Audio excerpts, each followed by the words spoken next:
প্রতিটি ধর্ম বিশ্বাসে উৎসবের বর্ণনা আছে। উৎসবের একটা সামাজিক গুরুত্ব আছে, অর্থনৈতিক গুরুত্ব আছে, বিনোদনগত গুরুত্ব আছে এবং এছাড়াও বিবিধ গুরুত্ব আছে। আমরা শুধুমাত্র সামাজিক গুরুত্ব, বিনোদনগত গুরুত্ব এবং অর্থনৈতিক গুরুত্বের বিষয়টা আলোচনা করব। আজকে পবিত্র ঈদুল আজহা। এই আজহার একটা সামাজিক, অর্থনৈতিক এবং বিনোদনগত গুরুত্ব আছে, অন্যান্য গুরুত্বও আছে। প্রথমে অর্থনৈতিক গুরুত্বের কথাটা বলি। আমরা জানি এই যে বাংলাদেশের সংখ্যাগরিষ্ঠ মানুষই হচ্ছে মুসলমান। তাদের বিশেষ ধর্মমতের কারণে তাদেরকে ঈদুল আজহা পালন করতে হয়, গরু বা ছাগল কোরবানি দিতে হয়। এবং এই যে গরু বা ছাগল কোরবানি দিতে গিয়ে আমরা যে চামড়া এবং চামড়াজাত যে শিল্প উদ্যোগ তৈরি করতে পেরেছি বা শিল্পজাত পণ্য তৈরি করতে পেরেছি, সেগুলো রপ্তানি করে একটা বিশাল অঙ্কের বৈদেশিক মুদ্রা আমরা অর্জন করে থাকি। এই চামড়া উৎপাদন থেকে শুরু করে চামড়াজাত পণ্য উৎপাদন এবং তা বিদেশে প্রেরণ পর্যন্ত, রপ্তানি করা পর্যন্ত একটা বিশাল গোষ্ঠী বিভিন্ন এমপ্লয়মেন্টের অপরচুনিটি বা সুযোগ পেয়ে থাকেন। এই যে বিশাল একটা অর্থনৈতিক কাজ, সেই কাজটি কিন্তু একটি উৎসবের কারণে। যদি ঈদুল আজহা উৎসব আমাদের মাঝে না থাকতো, তাহলে চিন্তা করে দেখুন তো, চামড়া বা চামড়াজাত পদার্থ বা পণ্য অথবা এই শিল্পকে কেন্দ্র করে বিভিন্ন পেশাজীবীদের যে অবস্থান, এই অবস্থান কি আমরা পেতাম? কখনোই পেতাম না।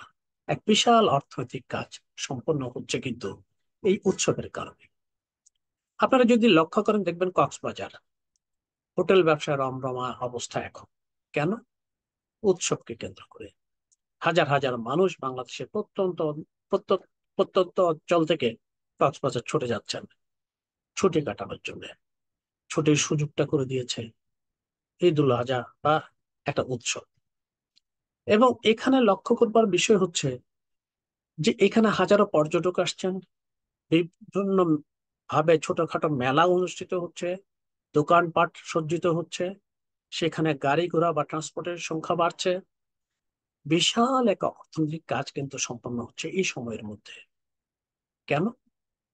উৎসবকে সামনে রেখে, উৎসবের কারণে।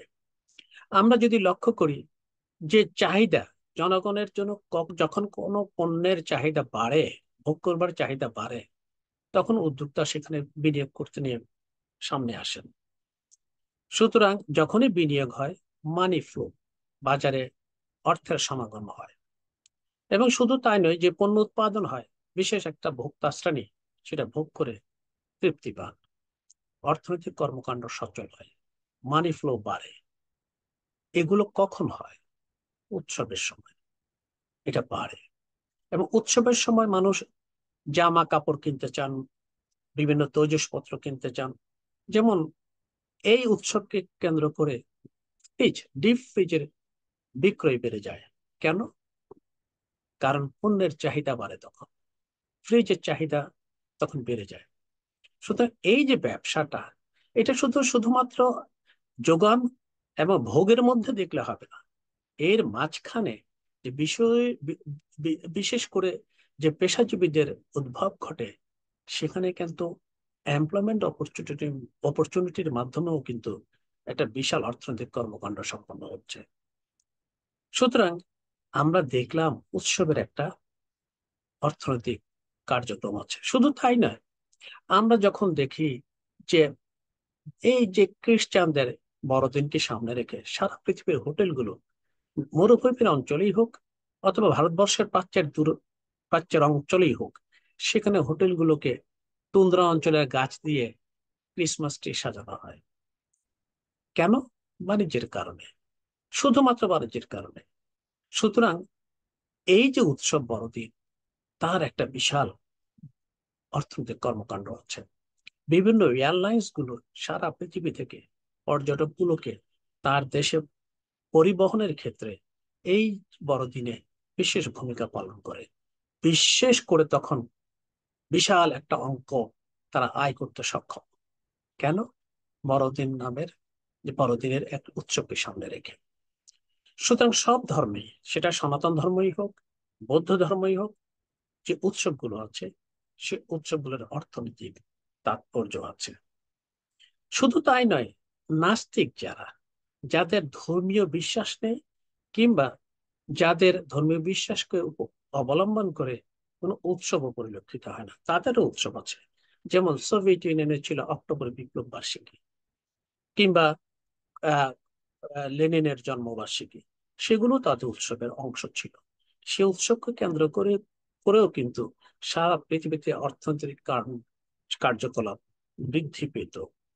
কিন্তু সমস্যাটা হচ্ছে, এই বিশ্বাসগুলোর কে অবলম্বন করে যে উৎসব, এটা শুধুমাত্র রাজনীতির দায়িত্ববোধটাকে মেটায়, কিন্তু কোনো অবস্থাতেই যে ধর্মমতের, ধর্মবিশ্বাসের যে কে অবলম্বন করে যে উৎসবগুলো আছে, সে উৎসবগুলোর একটা আত্মিক ফিলোসফিক্যাল ডিমান্ড আছে।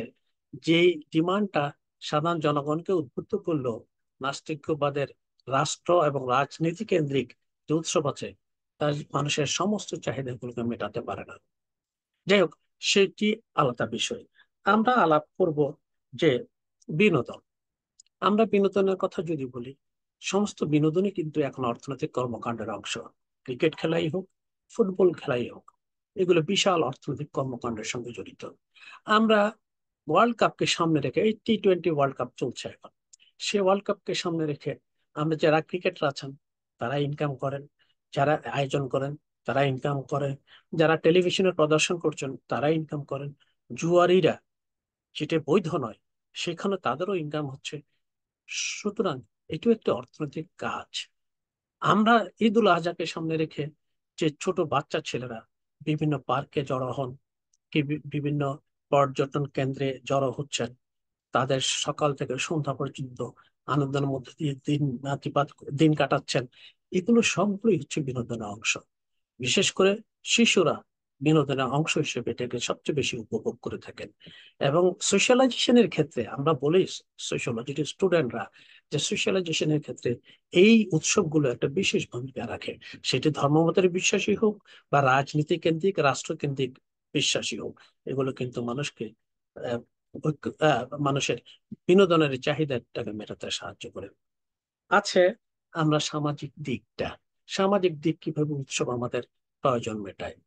আমরা জানি সমাজ তৈরি হয় মানুষের সম্পর্কের মধ্য দিয়ে। মানুষের মানুষের সম্পর্ক না থাকলে সমাজ হয় না। কিন্তু সম্পর্কটা প্রতিষ্ঠিত হয় কিভাবে, পরিচালিত হয় কিভাবে? মূল্যবোধ দিয়ে, নর্ম দিয়ে।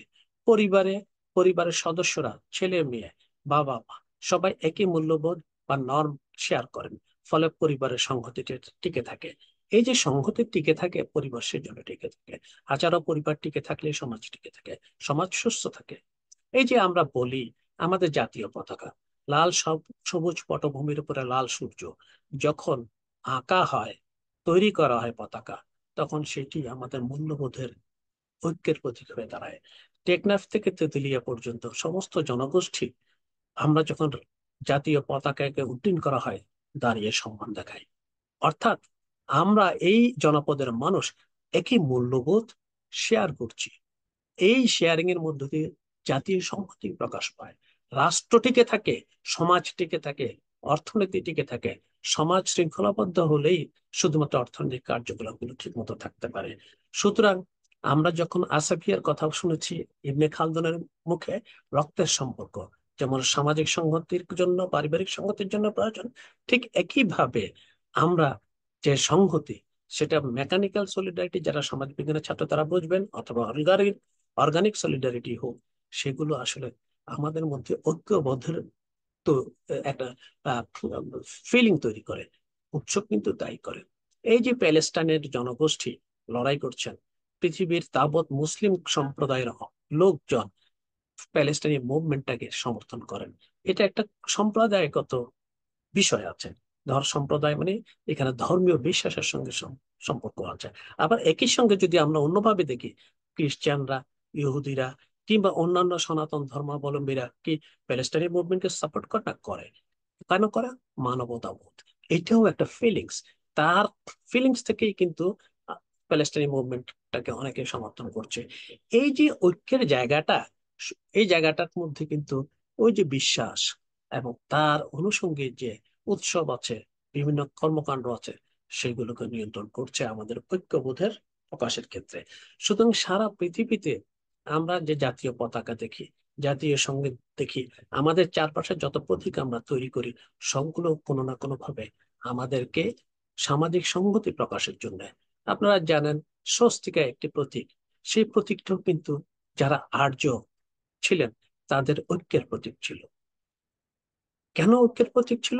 এই এই প্রতীকের মধ্য দিয়ে তারা তাদের বিশেষ ব্যবস্থাকে, বিশ্বাসকে এক্সপোজ করবার, এক্সিবিট করবার চেষ্টা করতেন। সুতরাং এটিও ঐক্যের প্রতীক। তো যে কথা বলছিলাম, উৎসব, যাদের উৎসব নেই সেই সব সমাজ, সেই সব সমাজের ধর্মমত গুলো, বিশ্বাসগুলো অনেক দুর্বল হয়ে থাকে। যাদের উৎসব বেশি, তাদের অর্থনৈতিক কর্মকাণ্ড বেশি, তাদের সামাজিক দায়বদ্ধতা বেশি, এবং এর মধ্য দিয়ে সমাজের, সম্প্রদায়, রাষ্ট্রীয় পরিধিকে বাইরে সীমা অতিক্রম করেও কিন্তু আন্তর্জাতিক পরিসরে বিস্তৃত হয়। এই জন্য দেখি খ্রিস্টানদের বড়দিন কোন রাজনৈতিক বর্ডার বা রাষ্ট্রীয় সীমানাকে অতিক্রম করে সারা পৃথিবীর একটি উৎসবে পরিণত হয়েছে। মুসলমানদের ঈদ উল আজহা, ঈদ উল ফিতর ঠিক রাষ্ট্রীয় সীমানাকে অতিক্রম করে আন্তর্জাতিক পরিসীমার একটা উৎসবে পরিণত হয়েছে। সনাতন ধর্মাবলম্বীদের যে দুর্গাপূজা কিংবা অন্যান্য যে পূজাগুলো আছে, সেগুলো রাষ্ট্রীয় সীমাকে অতিক্রম করে সারা পৃথিবীর একটি আহ, আহ, আহ, ঐক্যবোধের প্রকাশ হিসেবে প্রকাশিত হয়েছে। সুতরাং সমস্ত ধর্মের, বৌদ্ধ ধর্মেরও তাই। সুতরাং এই এই এই যে উৎসব আছে, উৎসবের অর্থনৈতিক গুরুত্ব, সামাজিক গুরুত্ব, বিনোদন গুরুত্ব তো আছেই, অন্যান্য গুরুত্ব আছে। সময় এবং কাল ক্ষেপণ হবে বলে সে বিষয়ে আর আলোচনা করলাম না। সবাইকে ধন্যবাদ।